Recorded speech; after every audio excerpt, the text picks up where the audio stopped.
Ja, liewe gemeente, ek nooi julle om saam met te blaai in die woord van die Here na 2 Korintiërs, hoofstuk 5 vers 17 tot 21. En ek gaan vanoggend daai enkele verse lees in voortsetting van ons reeks boodskappe en dan wil ek 'n paar gedagtes vanmôre met julle deel. 2 Korintiërs hoofstuk 5 vers 17 tot 21. Paulus skryf en hy sê, daarom dan as iemand in Christus is hy 'n nuwe skepsel, die ou dinge het verbygegaan, kyk, dit het alles nuut geword. En dit alles is uit God, wat ons met hom versoen het, deur Jesus Christus en ons die bediening van die versoening gegee het, naamlik, dat God in Christus die wêreld met homself versoen het, deur hulle hul misdade nie toe te reken en die woord van die versoening aan ons toe te vertrou. Ons tree dan op as gesande om Christus wil, asof God deur ons vermaan, en ons bid julle om Christus wil, laat julle met God versoen. Vers 21, want hy het hom wat geen sonde geken het nie, sonde vir ons gemaak, sodat ons kan word geregtigheid van God in hom.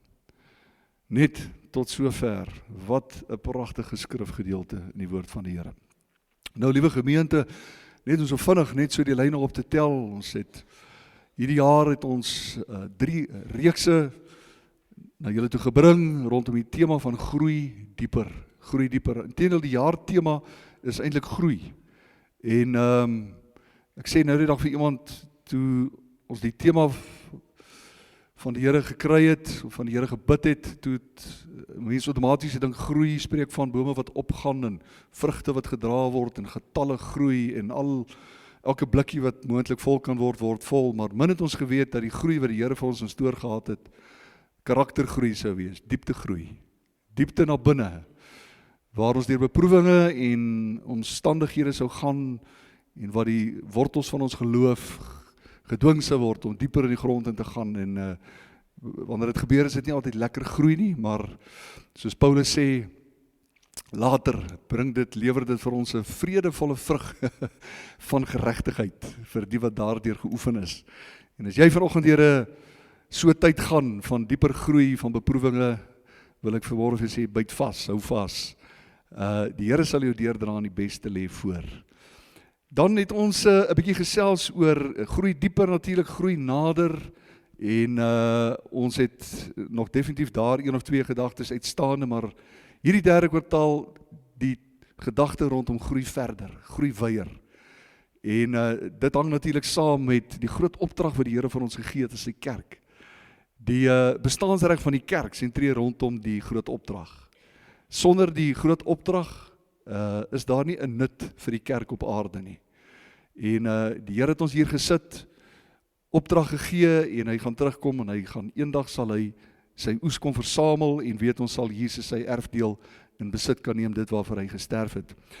Verlede week, of die week voor dit, heb jy gesels oor die boodskap, die 3 B's, nou dit is maklik om het te onthou, B, die boodskap. Hierdie Sondag praat ek oor die boodskapper, en volgende week praat ek oor die benadering. En ons het 'n bietjie gesels en gesê dat as ek en jy nie verstaan wat die boodskap is wat ons verkondig nie, as ons nie dit duidelik verstaan en weet wat is hierdie evangelie boodskap nie, nou ja, dan gaan ons nie 'n vrymoedigheid hê om daai boodskap met ander te deel nie. Daarom is dit belangrik, dis kardinaal, dat elke gelowige, elke wedergebore gelowige homself met daai waarhede sal vergewis en presies weet, wat is die evangelie boodskap, wat is hierdie goeie nuus wat ons na die wêreld toe moet neem. Maar vanoggend draai ons die fokus 'n bietjie weg van die boodskap af en ons draai dit na die boodskapper, en dit is natuurlik ek en jy. En as ons die woord lees en bestudeer, dan sien ons dat die apostel Paulus by verskeie kere in die woord na homself verwys ook as 'n boodskapper, en die Afrikaanse woord wat hy daar gebruik is die woord gesand.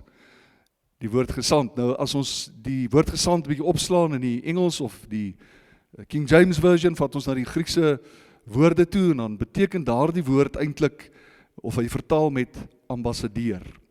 En so skryf Paulus dan vir ons dan ook in 2 Korintiërs 5 vers 19 in die NIV translation, hy sê, we are therefore Christ's ambassadors, as though God was making his appeal through us. God is making His appeal through His messengers. En dan die ERV translation sê, so we have been sent to speak for Christ.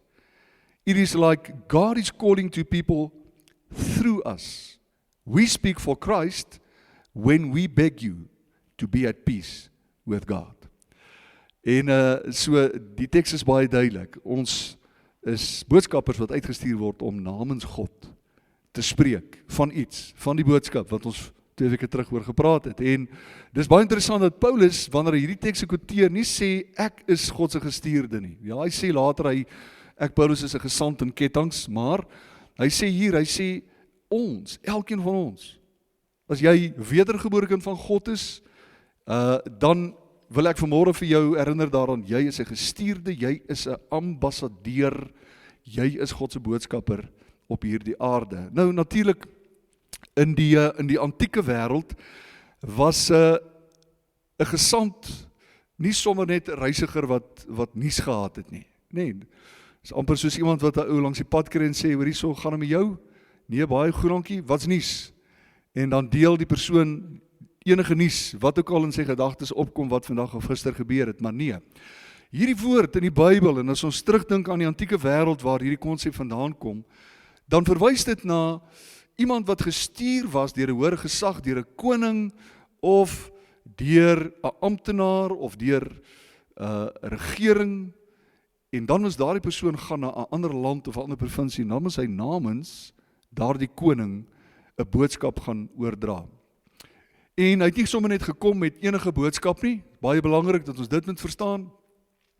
Hy het gekom met 'n baie spesifieke boodskap, en hy het ook gekom met die gesag van die een wat hom met hierdie boodskap gestuur het. En ek wil nie vanmôre by elke afdraai paadjie ingaan nie, maar ek dink dit is vir ons belangrik, kerk, dat ons weer eens moet hoor en moet besef en verstaan dat Jesus ons nie net in die wêreld ingestuur het met 'n boodskap nie. Hy het ons ook as ambassadeurs gestuur met gesag. Die gesag wat Christus gehad het, het hy gedelegeer en hy het dit aan ons gegee om hierdie boodskap die wêreld in te vat. En natuurlik is dit ook so dat as daai ambassadeur gegaan het of gesant gegaan het met die boodskap en mense het die boodskap of die ambassadeur verwerp, nou ja, dan het hulle die koning en sy boodskap ook verwerp. En Paulus sê vir ons, hoor weer, hy sê ons is gesante van Christus.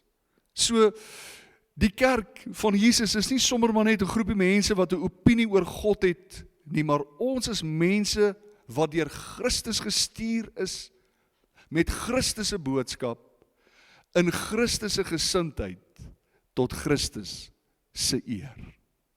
En daarom is die vraag vanmôre nie net alleenlik wat is die boodskap nie, maar die vraag is ook watter soort boodskapper dra hierdie boodskap die wêreld in. En so wat ons vanmôre ook opnuut hoor, besef dat die boodskap en die boodskapper nie van mekaar geskei kan word nie. Die feit dat Jesus Christus ons almal tot ambassadeurs verklaar, het beteken ook dat ek en jy nie die vryheid het om te kies wanneer ons die rol as 'n verteenwoordiger van die hemel wil wees nie. Ek sê baie keer vir die leierskap, ouens wat 'n leierskap is, die Bybel praat van leierskap as 'n rustende gawe, nê? So, en dieselfde met hierdie ambassadeursrol en verantwoordelikheid wat God ons gegee het. Nou, as jy 'n leier is, en jy het die rustende gawe van leierskap as 'n gawe van die koninkryk, dan beteken dit dat jy altyd lei, jy het die baadjie aan. Jy kan hom nie aantrek een oggend en besluit, alraai, vandag is ek 'n leier, en vandag gaan ek lei nie, môre is ek nie 'n leier en trek ek hom uit nie. So die realiteit is dit, as jy goed lei, dan lei jy. Maar as jy sleg lei, dan lei jy nog steeds, want jy is 'n leier. En net so is dit vir ons, as ambassadeurs van God in die wêreld, die Here stuur ons die wêreld in, met hierdie baadjie van ambassadeurskap om hom te verteenwoordig, en ons kan nie besluit, wel vandag gaan ek die baadjie aantrek, môre gaan ek die baadjie gaan ek hom uittrek nie, en daarmee saam met ons dan ook vanmôre besef dat hier die boodskap wat die boodskapper bring aan die wêreld, word nie net woordelings geproklameer nie, maar ons hele lewe dra die goeie nuus met ons saam. Nou daar's 'n getuienis wat ek onlangs gelees het in die pastorale nuusbrief wat na die pastore uitgaan 2025, het die AGS van Suid-Afrika 'n internasionale konferensie in Lusaka gehou. En die storie word vertel, geskryf in die nuusbrief deur 'n pastoor, wat sê dat die dag by die internasionale konferensie het 'n groepie van die pastore wat daar was, het hulle besluit om 'n restaurant toe te gaan. En min wetende dat daar in die restaurant was daar toe 'n kelner wat hierdie groep pastore fyn dop gehou het. En hulle het dit natuurlik nie geweet nie, maar iewers deur die aand, terwyl sy besig was om hulle te bedien, het iets van hulle gedrag en iets van hulle manier van omgaan met mense, het haar genoop om hulle te vra, hoorie so, is julle pastore? En lang storie kort, die getuienis lui so dat voor die aand verby was en voor die rekening betaal was, het hierdie jong kelnerin, het sy haar hart vir die Here gegee. Het hulle haar net daar in die restaurant na die Here toe gelei, omrede iets van die boodskapper, die boodskap in daardie persoon se lewe ingedra het. En daarom, kerk, moet ek vanmôre na julle toe kom en as ek vir julle sê, dan herinner ek myself daaraan, dat ons kan die boodskap nie van die boodskapper skei nie. En dit was immers deel van Paulus se bedieningsteologie gewees. As ons lees daar in 2 Korintiërs 6 vers 3, sê hy dieselfde, hy sê van my kant af, wil ek nie deur enige iets wat ek doen, die struikelblok wees, wat mense kan verhinder om gered te word nie. Hy sê, ek wil ook nie hê dat 'n mens 'n vinger moet kan wys na die manier waarop ek werk doen, wat die Here vir my gegee het nie. Hy gaan verder in Filippense 1 vers 27 skryf, hy sê, een ding wat ek vir julle wil sê is dit. Hy sê, julle lewe moet wees soos wat die boodskap oor Jesus Christus dit wil hê. Ek wil graag 'n goeie verslag oor julle hoor, of ek nou self na julle toe kom of nie. Ek wil graag hoor dat julle saam staan en saam veg, sodat mense die evangelie kan glo. En ek dink, in baie opsigte, beoordeel baie mense wanneer 'n mens met die boodskap na hulle toe kom, die geldigheid, die integriteit van die boodskap, deur eers na die boodskapper te kyk. Te kyk hoe daai persoon optree, te kyk hoe daai persoon omgaan met ander, ons gesindheid, die dinge wat ons sê, die manier hoe ons optree wanneer ons geduldig is, ongeduldig is. Ja, en dikwels, as ons nou 'n bietjie op vakansie gaan, of ons nog die boodskappersbaadjie aan het, en of ons hom uittrek.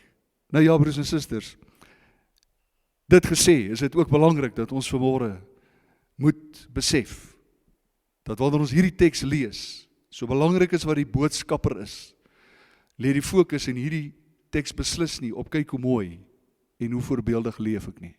En ek dink dit is belangrik vir ons om die onderskeid te tref en dat ons ook eerlik moet wees, en dit is dat die lewensvoorbeeld van die boodskapper hier nie die inhoud is nie, en soveel as wat ons die boodskap van die boodskapper nie kan skei nie, is dit ook so dat ons moet besef dat die boodskapper nie die een is wat mense red nie, maar die boodskap wat die boodskapper verkondig.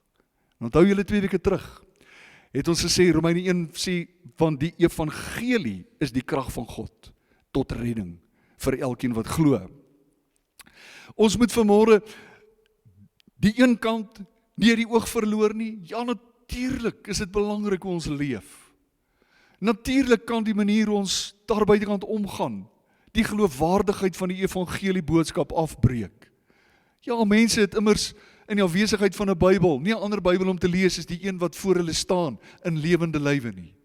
Maar terselfdertyd is dit belangrik dat ons moet verstaan dat die boodskapper is slegs die gesant deur wie God daardie boodskap laat hoor. Ja, ons lewe kan niemand red nie, maar ons lewe behoort nie die boodskap wat ons verkondig te weerspreek nie. En daarom wil ek vanmôre, en ek dink, toe ek daaraan dink, toe kom daar sommer net so 'n stuk bemoediging by my op, en ek wil jou vanmôre kom bemoedig. Want ek dink baie keer kom die vyand ons toe en hy sê, man, jy kan nie die evangelie boodskap deel met mense nie, want jy's nie perfek nie. Jy een of twee dinge in jou lewe. Dikwels is dit dinge waarvan niemand weet nie, is maar net jou eie worsteling, jou eie stryd wat jy het. En oor die jare in die bediening, amper 20 jaar voltyds, het ek dit baie keer agtergekom in die kerk, dat baie mense heeltemal onaktief geraak het vir die Here. Hulle wil nie vir die Here werk nie, omrede hulle voel, maar my lewe is nie perfek nie. Ek lyk nie soos Jesus gelyk het nie. Ek het nog gebrek in my lewe. Ja, ek het dalk nog iets waarmee ek sukkel. Ek verloor nog af en dan my meer of een of ander ding in my lewe. Ons is mens en dis meer. Maar ek wil vanmôre hier toe kom om vir jou herinner daaraan dat luister hier, so belangrik as wat die boodskapper is, moet jy vanmôre hoor dat die boodskap behoort aan God. 2 Korintiërs 5 vers 18 en 19 sê, God is die initieerder van sy woord. Dit is God wat mense met hom versoen deur die kruis. Dit is God wat die woord aan ons toe vertrou het. En ek en jy is vanmôre net 'n gesant. God vermaan deur ons en God stuur ons om by mense te pleit en dit is dikwels nodig vir ons. Nie net om dit te onthou nie, maar ook wanneer ons die boodskap met mense deel, om hulle te laat verstaan en te laat besef, luister hier, ek is nog 'n huis, 'n gebou in wording. Kom kerk. Ek is nog nie perfek nie, ek is nog nie daar nie, verseker streef ek om gelykvormig te word aan die beeld van die Here. Maar dit mag geen rede of verskoning wees vir jou en vir my om te sê, ek gaan die bood van die Here nie verkondig nie. En soms is dit nodig dat ons, en dikwels is die grootste getuienis en die krag van ons getuienis opgesluit in die feit dat ons juis eerlik is oor waar ons onsself tans bevind in ons geloofswandel met die Here. Om te sê, luister hier, ek is nie perfek nie, surely probeer ek om hierdie dinge te oorkom en oorwin in my lewe, en ek is besig om heiligmaking na te streef, maar ek wil nie teenstaande van my beperking en my tekortkominge, wil ek die woord van die Here met jou deel, want ek is 'n ambassadeur van die Here, ek is aangestel deur God as 'n verkondiger van sy woord. En weet jy wat? Dis dan wanneer ons opreg en eerlik is oor ons getuienis en wie ons is, dat die Here ons ten spyte van en te midde van ons swakhede en gebreke nog steeds kan gebruik in hierdie gebroke wêreld. Hoor vanmôre in die tweede plek, broers en susters, wanneer ons hierdie roeping aanvaar, moet ons vanmôre as die boodskappers van die evangelie besef dat dit nie altyd maklik gaan wees nie. Jy weet, dit is baie lekker as 'n mens 'n boodskap na mense toe kan vat wat altyd opwindend is en wat altyd vol liefde is. Natuurlik moet ons boodskap altyd die gees van liefde dra. Maar dit is altyd lekker om 'n opwindende boodskap na mense toe te vat, nê? Maar ek wil vanmôre vir jou herinner daaraan dat so wonderlik is wat die evangelie boodskap is, moet ons ook besef dat daar baie boodskappe is in hierdie evangelie boodskap wat die Here vir sy boodskappers gee om oor te dra, wat nie altyd so lekker is om te hoor nie. En as ons terugdink aan die Ou Testament, baie voorbeelde daar, Habakuk, Jeremia, Esegiel, Amos, boodskappe wat hulle moes neem na die volk toe in 'n tyd van geweld, van ongeregtigheid, korrupsie, toe daai ding in die orde van die dag is.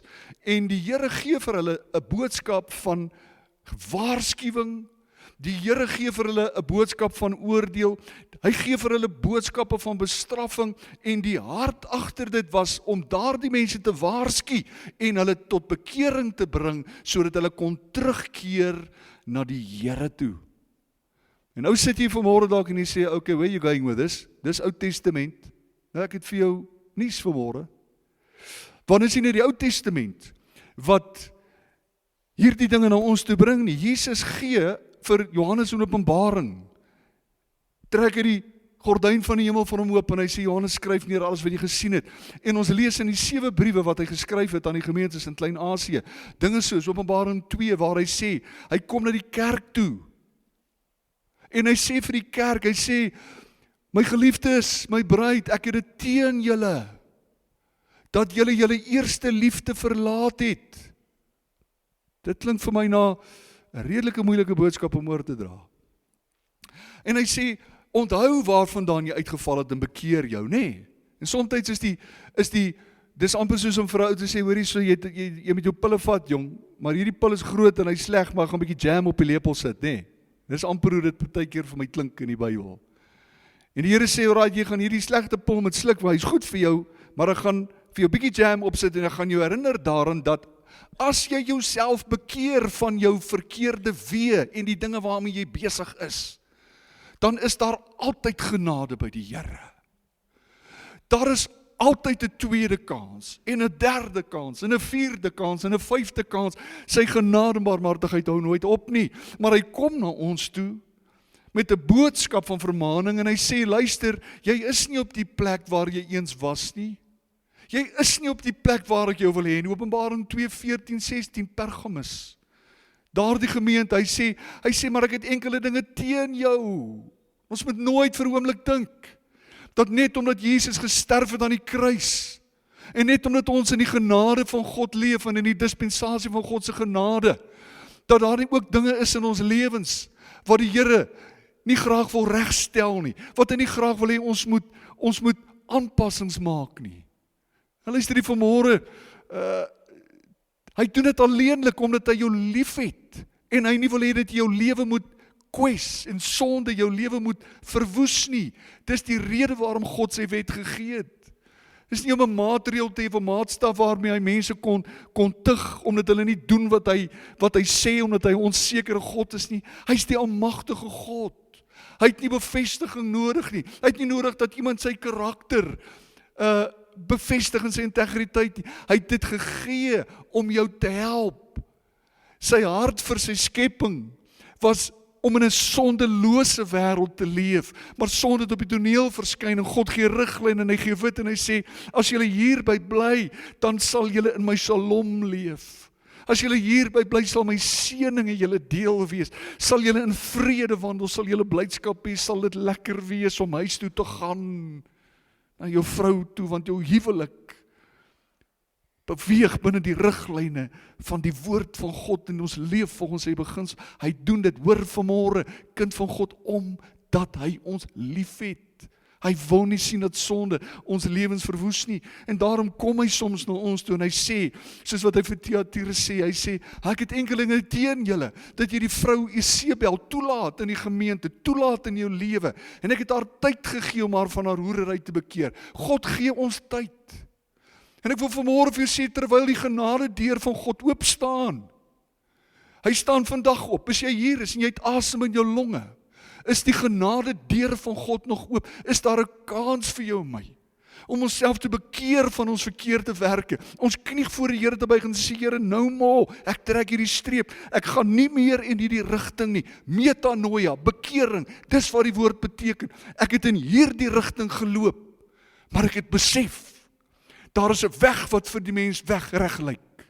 Maar die woord sê die einde daarvan is die weë van die dood. En die Heilige Gees oortuig my. En ek sê, Here, ek wil nie meer so aangaan nie, ek wil nie meer so leef nie. Ek moet omdraai, ek moet bekeer. En wanneer ek dit doen, sien God die hart.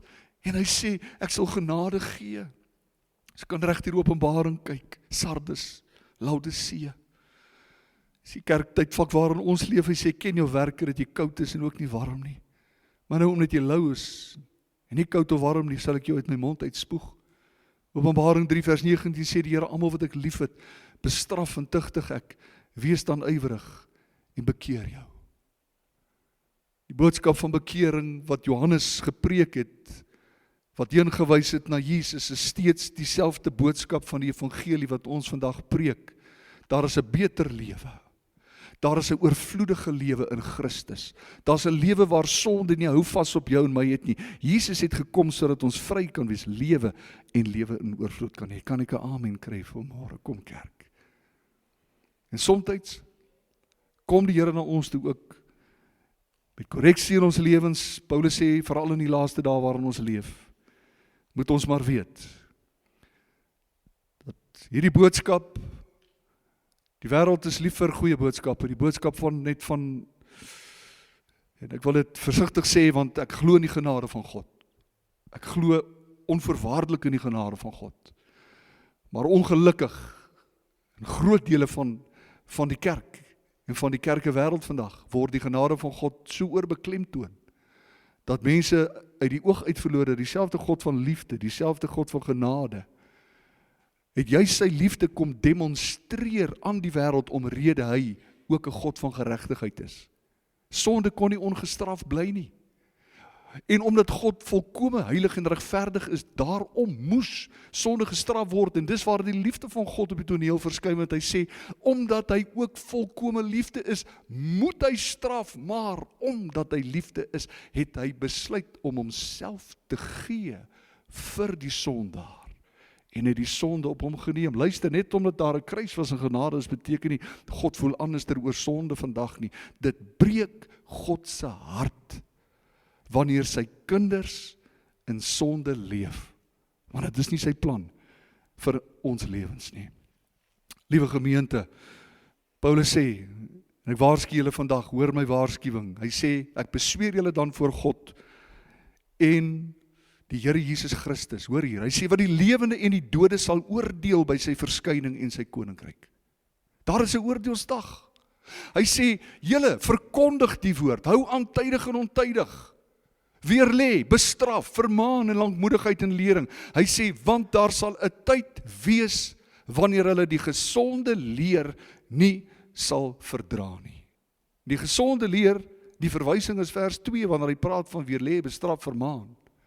En help mense om op die regte pad te bly, tot eer van God te leef. Hy sê, en wat sal gebeur? Maar hulle sal, omdat hulle in hulle gehoor gestreel wil wees, vir hulle 'n menigte leraars versamel, volgens hulle eie begeerlikhede. Hulle sal hulle ore afkeer van die waarheid, en hulle sal hulle self wend tot allerhande fabels. Dit klink vir my amper soos die internet era waarin ons leef, nê? Pastoor het ons geraas Sondag, nee wat? Ek gaan nou na Joel Osteen luister vir die volgende 6 weke. Hy gaan my nie weer in die kerk sien nie. Nee. Arme Joel, moet ek hom onder die bus ingegooi. Daar sal so tyd kom. En ek dink daai dag het gekom waarin ons leef, waar mense sê, nie vir my sê nie. Nee, broers en susters. Die woord van God is nog steeds die finale gesag en autoriteit vir die lewe van die gelowige. En wanneer ons mekaar vermaan en reghelp, broers en susters, hier is die sleutel, is nie wat ons sê nie, maar is die gees en gesindheid waarmee ons dit vir mekaar sê. Jy kan iemand reghelp. Jou broer wat struikel en val en wat jy sien op 'n verkeerde weg is. Maar maak seker dit is altyd met die gesindheid van die Here. Met sy liefde en met sy hart. Ek sluit af. Jesus sê in Matteus 10 vers 16. Hy sê, ek stuur julle soos skape tussen wolwe in. Hy sê, wees versigtig soos slange en opreg soos duwe. Ja, dit sê vir ons 3 dinge. Die boodskapper, moenie naïef wees om te dink, almal gaan die boodskap aanvaar nie. Jy sien, Jesus stuur ons nie in die wêreld in om seker te maak dat ons almal oortuig nie. Daarvoor het hy die Heilige Gees gegee. Hy stuur ons in die wêreld en hy sê of hulle luister, sê Esegiel. Esegiel 3 sê of hulle luister, gehoor gee of nie. Hy sê, ek stuur julle in elk geval. En gaan vertel vir hulle. Ja, Jesus sê, die boodskapper moet versigtig wees soos 'n slang. Dit beteken ons moenie popo Christene wees nie. Nou ja, nou moet ek popo seker verduidelik, nee. Popo Christene wat sommer net gullible is en val vir alles en net met formules wil werk en dis meer nie. Broers en susters, ons het die Heilige Gees gekry. En die Heilige Gees lei ons en leer ons en maak ons sensitief, en daarom met die boodskapper deur die leiding van die Gees wakker, skerpsinnig en onderskeidend wees, want nie elke situasie vra dieselfde benadering nie. Partykeer moet jy praat, partykeer moet jy wag. Partykeer moet jy vra, ander keer moet jy luister, soms moet jy ferm wees. En ander kere moet jy baie, baie sag met mense werk. En dan balanseer hy die waarheid deur te sê, opreg soos duwe. Ja, om effektief te wees vir die Here beteken ons moet onsself hierdie vraag vra. In hierdie dag waar ons leef, baie misleiding, enerzijds, anderzijds baie manipulasie. In die laaste dag waarin ons leef. En Jesus sê spesifiek, dat ons onderskeidend, skerpsinnig moet wees soos slange deur die leiding van die Heilige Gees, maar die opregtheid van 'n duif noop ons om in ons harte in te kyk elke dag en te vra, wat is my agenda as 'n kind van die Here? Wat is my motief? Paulus skryf net in 'n paar verse voor ons by hierdie perikoop kom en hy sê, hy herinner onsself daaraan, hy sê, want dit is die liefde van die Here wat my dring. En dis die vraag wat ons onsself moet vra, as boodskappers van die Here. Waarom verkondig ons die evangelie? Is dit nog omdat ons die Here liefhet? Is dit nog omdat ons mense liefhet? En nie wil sien dat enige iemand verlore moet gaan nie. En dan, ten slotte, sê Jesus in hierdie selfde gedeelte, praat hy van die berge. Eintlik Paulus quoteer dit, verskoon tog, Jesaja 52 vers 7, Jesaja, pragtige prentjie, hoor hier wat sê hy. Hy sê, hoe lieflik op die berge, die voete van hom wat die goeie boodskap bring, wat vrede laat hoor, wat goeie tyding bring, wat verlossing uitroep, wat aan Sion sê, jou God is koning. Hoe lieflik op die berge die voete. As Jesaja praat van die berge, dan beteken dit, daar moet ook heuwels en dale wees, nee. En vanmôre kom die Here na ons toe, as sy kerk, as boodskappers. En dit sê vir ons vanmôre dat op ons pad as gelowiges, op hierdie geloofsreis, terwyl ons na die beste van ons vermoë probeer om die groot opdrag van Jesus uit te leef, gaan daar soms stiltes op ons lewenspad kom. Berge. Daar gaan tye kom, wat ek en jy mismoedig word. Ek glo is nie een van ons wat hier sit vanmôre, wat nog nie gevoel het, jy sit op moedverloorse vlakte nie. Daar gaan tye in jou lewe kom, wat jy voel jy swik onder die emosionele druk, wat uit alle oorde na jou lewe toe kom.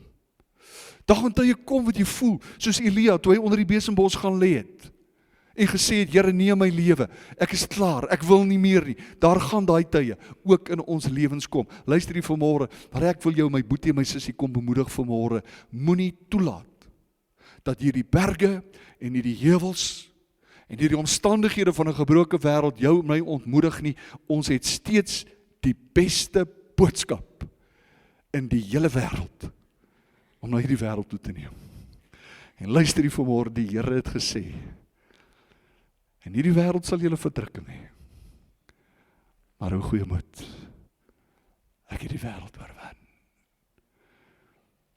As jy vanmôre op so 'n plek in jou lewe is, jy sê dalk, Michael, ek het selfs besluit, ek weet nie of geloof nog regtig meer vir my is nie.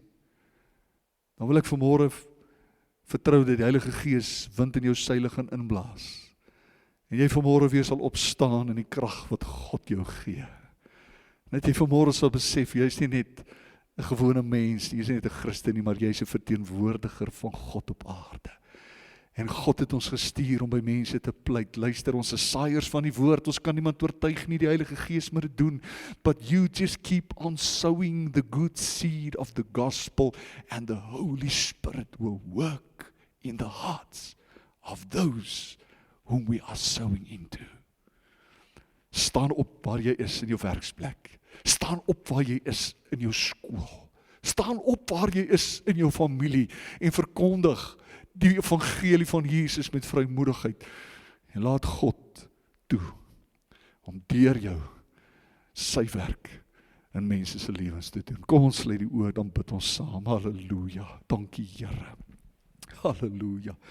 O Vader, ek wil jou sommer vra, kerk, net daar waar jy sit, begin net saam met my in ego op hierdie boodskap, die Here se naam aan te roep.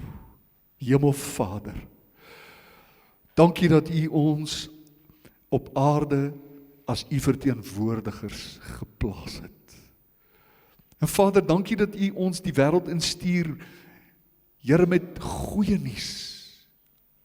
Die goeie nuus is dat jy en ek nie teen hierdie lang leer hoef op te klim, met die hoop dat ons iewers ver genoeg sal klim om die hemel te bereik of die ewige lewe te bereik nie. Die goeie nuus is dat God het afgeklim na ons toe. En hy het vir jou kom doen wat jy nie kan doen nie. Jy kon nie voldoen aan die regverdige eise van God se wet nie. Daarom het hy namens ons die wet kon vervul, sodat elkeen wat in hom glo, gered kan word. Waar is jy vanmôre in jou wandel met die Here? Waar staan jy vanmôre? Het jy Jesus al aangeneem? Het jy hom al aangeneem as jou saligmaker en verlosser? Sy genade deurstaan vanmôre oop. Hy is nog steeds dieselfde gister en vandag tot in alle ewigheid. En Marieke, ek wil jy moet vir my so 'n bietjie speel op die musiek net. Ek wil ons net 'n bietjie van atmosfeer net skep vanmôre. En ek wil jy moet mooi luister vanmôre. As jy ingekom het vanoggend. En jy sê, Michael, ek het Jesus nog nie aangeneem nie. Ek het ook deur die kerkrituele gegaan en ek het iewers lidmaatskap van 'n kerk gehad. Maar ek staan nie vanmôre in 'n persoonlike verhouding met hom nie. Ek staan nog buitekant die koninkryk. Hy het nog nie koning van my hart en koning van my lewe geword nie, maar ek wil vanmôre hom aanneem.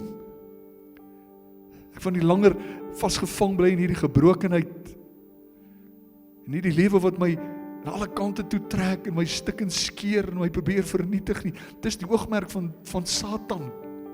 Die dief het gekom, sê Johannes 10, om te steel, te slag en te verwoes. Jesus het gekom sodat jy en ek lewe en lewe in oorvloed kan hê. God het 'n plan met jou lewe. God het 'n droom vir jou. Leef jy daai droom vanmôre? Daai drome word ontsluit in Jesus, in Christus, in verhouding met hom. En sy genade deurstaan vanmôre nog oop. Ek wil jou vanmôre uitnooi as jy ingekom het in hierdie kerk. En jy sê, Here, my saak is nie reg nie. Ek het dit nog nie aangeneem nie. Dan wil ek jou vanmôre vra om jou hart wyd oop te maak vir die Here. Hoe doen ons dit? Die woord sê, met ons hart glo ons tot redding, met ons mond bely ons. Sê vanmôre vir die Here, Here, ek is 'n sondaar. Here, ek is 'n sondaar. Here, ek het u wette oortree. Here, my hele lewe is net 'n grondpad, Here, van seer en gebrokenheid. Ek sê, Here, maar vanmôre besef ek, dit hoef nie so te wees nie. Jesus het dit vir my moontlik gemaak om 'n lewe te hê van oorvloed. 'n verhouding met hom, genade, oorvloed en seën, geestelik, blydskap, vrede. Die sekere weet en die hoop dat wanneer hy eendag kom, hy my sal neem sodat ek ook kan wees waar hy is. As jy vanmôre daai persoon is, dan wil ek jou vra vanmôre, wil jy nie saam met my net al die oë gesluit, net jou hande net ophef voor die Here en sê, Here, hier is ek, hier is my lewe. Hier is my ou stikkende lewe. Ek kom gee dit aan U oor. Kom Heilige Gees, U wat waai soos wat die wind. Sal U vanmôre kom. Sal U daai oortuiging bring en werk in harte en lewens. En dan wanneer die Here vanmôre sy heerskappy vestig in jou hart, en jou sondes uitwis en dit weg, neem en nooit weer daaraan dink nie, sê die woord, roep hy jou vanmôre om sy ambassadeur te wees. Om dit wat hy vir jou gedoen het, te neem en vir die wêreld te gaan vertel dat Jesus leef. Kerk, staan saam met my op die voete vir 'n paar oomblikke. Net daar waar jy staan, kom ons hef ons hande op na hom. Kom ons aanbid hom net. Kom ons maak dit die verklaring van ons harte vanmôre teenoor die Here. Sê, Here, hier is ek. Hier is my lewe. Come, Holy Spirit. Make all things new. Laat U bloed vanmôre wat gestort is, laat dit die sonde weg was. Verwyder dit vanmôre van die ooste tot die weste. Hy sê, ek werp jou sonde las in die diepte van die see. En ek dink daaraan nooit weer nie. Hy kan dit doen vir jou vanmôre. Jy moet oorgee. Ek voel die gees van die Here. Hy pleit vanmôre. Paulus sê, ons is gesandte van Christus, wat namens God spreek, wat pleit by mense, laat julle met God versoen. Hy wat geen sonde geken het of gehad het sonde vir ons geword, sodat jy kan wees die geregtigheid van God in hom. Dit het hy vir jou gedoen. Dis die boodskap. Ek vra jou vanmôre, kyk verby my. Ek is 'n feilbare mens. Ek het swakheid. Ek het sonde in my lewe. Maar kyk vanmôre verby my en sien Jesus, sien die gekruisigde, sien die verreëse Christus wat jou lewe wil nuut maak, wat jou toekoms wil verander, wat deur jou lewe jou kinders se toekoms wil verander, wat jou in die wêreld wil instuur as sy verteenwoordiger, sodat jy vir ander kan gaan vertel wat hy vir jou gedoen het. Kom ons aanbid hom net. Kom ons aanbid hom net. Net daar wie staan, gee jouself aan hom, met al die oë gesluit. Let's just worship him. Sê, Here, hier is my lewe. Jy het net woorde gekry. En God het gekies om deur die verkondiging van die woord en die belydenis daarvan mense te red. Vat jou woorde vanmôre wat uit jou hart kom en gee dit vir die Here. Sê, Here, hier is my lewe. Hier is my alles. Hier is my hart. Ons loof U naam.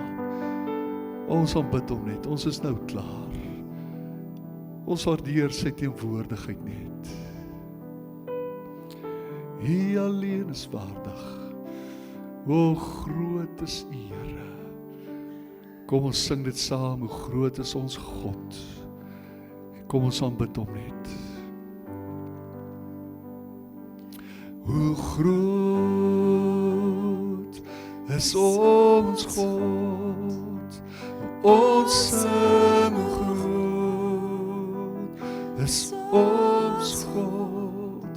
En almal sal sien, hoe groot is ons God. Sing dit weer, verheerlik sy naam, maak dit jou belydenis. Hoe groot is ons God, ons sing, hoe groot is ons God, en almal sal sien, hoe groot is ons God. Hy het die naam bo alle name, kom ons roep daai naam aan. Hy het die naam bo elke naam. O, waardig is die Lam. En my hart sal sing, hoe groot is ons God. Kerk, terwyl die musiek speel, ek wil vir iemand 'n woord gee vanmôre. Luister mooi, broers en susters. Die koers van jou lewe kan verander word. Jesus het vlees geword en in die volheid van die tyd hierdie wêreld betree om die mensdom met God te versoen. Maar dit het nie net oor versoening gegaan nie. Dit was ook sy verlossingsaksie, waar hy die mag en die houvas van sonde en die invloed van die bose kon verbreek het oor die kind van God se lewe. En hy sê, elke een wat in hom glo, sal die Gees ontvang. Hy sal jou gees lewend maak. Hy sal jou sy krag gee. Hy sal jou nuut maak. Hy beloof 'n nuwe skepsel in Jesus naam. Die ou dinge het verbygegaan, dit het alles nuut geword. As jy vanmôre besluit, nadat die Heilige Gees jou oortuig het van sonde en verlorenheid, en jy het hom aangeneem, en hy het in jou hart kom woon vanmôre, sê die woord van God, daarom, as iemand in Christus is hy 'n nuwe skepsel. Die ou ding het verbygegaan. Dit het nuut geword. Jy hoef nie aan te gaan soos wat jy aangaan nie. Jy kan vandag op grond van God se woord saam met hom die lyn in die grond trek en sê, no more, no longer. Paulus sê, maar ek vergeet die dinge wat agter my is. En ek strek my uit na wat voor my lê. En ek jaag na die prys, die beloning. Luister hier vanmôre, die dag wanneer die Here jou sonde vergewe, werp hy alles in die diepte. Hy was dit weg, hy bedek dit nie net nie. Hy was dit weg en hy dink daaraan nooit weer nie. Hy wil vanmôre vir jou 'n nuwe begin gee. Maar jy moet vanmôre kies om daai nuwe begin te vat. En dit omhels vanmôre. Vader, U weet vir wie ek hierdie woord gee vanmôre. Mag hierdie woord echo, Here. Mag ons hier uitstap vandag en hierdie vaste besluit neem en Jesus gaan volg met ons lewe tot eer en verheerliking van U naam. Vader, dankie, Here. Ek bid dat die woord sal echo, predik dit na in harte en lewens en word verheerlik, Vader. Ons gaan hierdie week uit as die gesande in hierdie wêreld. Gebruik ons, Here, om die sieleoes in te bring en 'n verskil te maak in hierdie wêreld waarin ons leef, tot eer van U naam. Dit is ons gebed. Ons bid dit met dankbare harte in Jesus se wonderlike naam alleen. Amen.